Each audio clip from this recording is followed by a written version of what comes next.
give it a green color here, okay?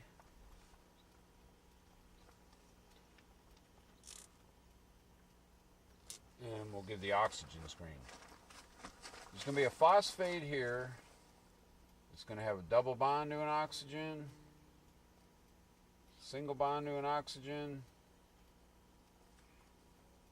single bond, and then it's going to go up and bond another one.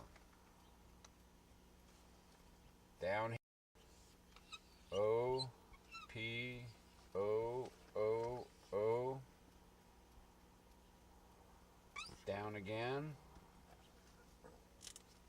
Underneath up here is going to be another ribose. Is it going to show here? Do I got enough room? So where this elbow is, binds that phosphate. Well, the next ribose up here, that elbow,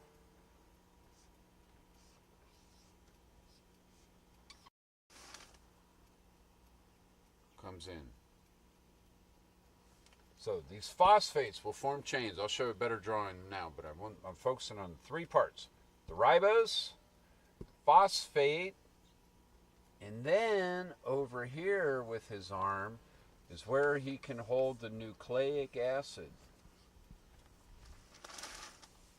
There's guanine and thymine and T and A, C, G. We won't get into all that.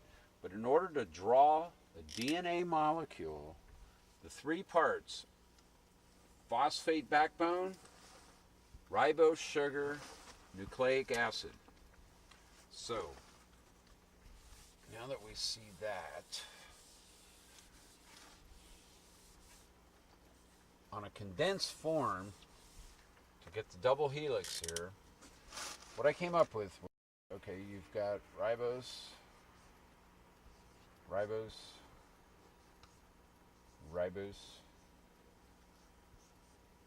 home base kind of thing. Elbows, because that's a carbon in there. That's a 5th carbon up there on the elbow, okay? The phospho, I say Ricky, Ruby, Ronnie. You can have all these riboses, right? Well, they're either picking or kicking the phosphoFLOWERS, I call them. So maybe I'll change my color scheme here. I'm going to make the phosphorus blue now. So where the elbow comes down, there's a phosphorus.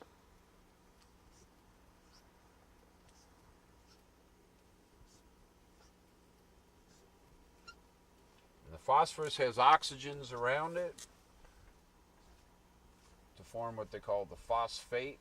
So there's one bonded. That one should go to that one. This one here, oxygen, oxygen, oxygen, oxygen. So technically what these are called are phosphates. So you got a phosphorus. And then what I say is the oxygens I usually just draw like this. So I call this the phosphoFLOWER. phosphoFLOWER. So these guys are either picking with their elbow hand. Make sure you know they're in there, right? And then over here is where they hold that nucleic acid.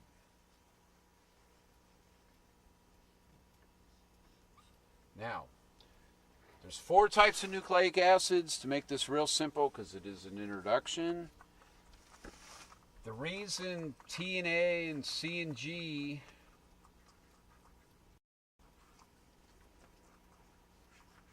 go together and not T and G and C and G's, this has 3 what are called hydrogen bonds that hold it together. T and A, thymine and adenine, only have 2.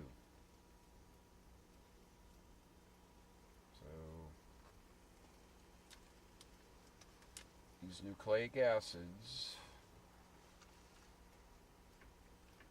call this CNG because it's 3 bonds in there. Now, double helix. Remember I said the other one's going the other way. Well, they'll write it like CGTA, you know, and they have all these fancy drawings like, you know, CG, okay, TA. Well, this is wrong, because if we're teaching you how to do it, it would be CGT. Well, the A would be upside down. The C would be upside down. The G, would be upside down.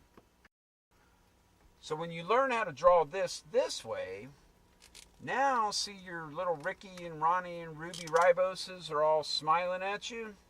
Well, over here, they're going to be upside down.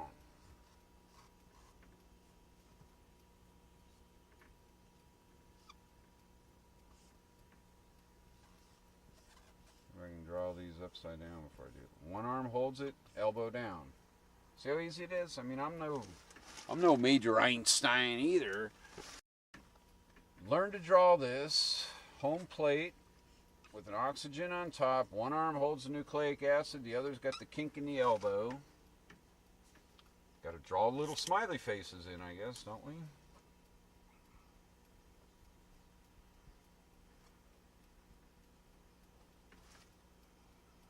And then the phosphoFLOWERS are out here. 1, 2, 3, 4. 1, 2, 3, 4. 1, 2, 3, 4. So this shows that one DNA strand's going that way, one's going this way. I'd love to show you the chemistry of these purines and pyrimidines, as they're called, the nucleic acids. It's a little bit beyond the scope of this introduction, as I say. Phosphates. Ribose sugars and nucleic acids. There's only 3 parts to the DNA molecule. RNA doesn't have an oxygen on there. Whoop-de-doo. Okay? Double-stranded. One is going in a complementary way in the other. Last, quickly I'll tell you, nutrition. How important is that? Magnesium. A cation, it has a 2+ charge. Magnesium is what gives the rigidity and stability of the DNA strands to hold it together, because these oxygens now, all the electrons of oxygens, they have all those lone pairs, they all have negative charges out here, okay? So on the side of a molecule of DNA, a strand of it, all the oxygens have a negative electromagnetic field, okay? Magnesium with the 2+ as an ion means it lost 2 of its electrons, so it's got 2+ overall net charge. Fits right in there, holds negative of one of the oxygens on that phosphate and the negative of the other one on that. So magnesium stabilizes the DNA molecule. Very important in nutrition. Drink a lot of diet sodas, the phenylketones that you see on the side of that, first thing they do is deplete the body of magnesium. Once the magnesium's gone, there's many enzymes, many pathways. Without the right concentration of magnesium ion, cations in there, the whole ball of wax starts to melt and fall apart. So these were the 3 I wanted to introduce you to. You got the Neutron Bunny, Mickey and Mimi Mole, Ricky Ribose, Ruby, Ronnie, Randy, all kinds. DNA, kindergartners, anybody can do it, I tell you. This is Beta C star, that's Si for silicon. This is tryptophan. It's an essential amino acid. We didn't get a chance to get to how proteins are coded through the DNA to the messenger RNA, which will then use transfer RNA to make the proteins. And tryptophan is what's called an essential amino acid. Amino acids make up the proteins. Silicon now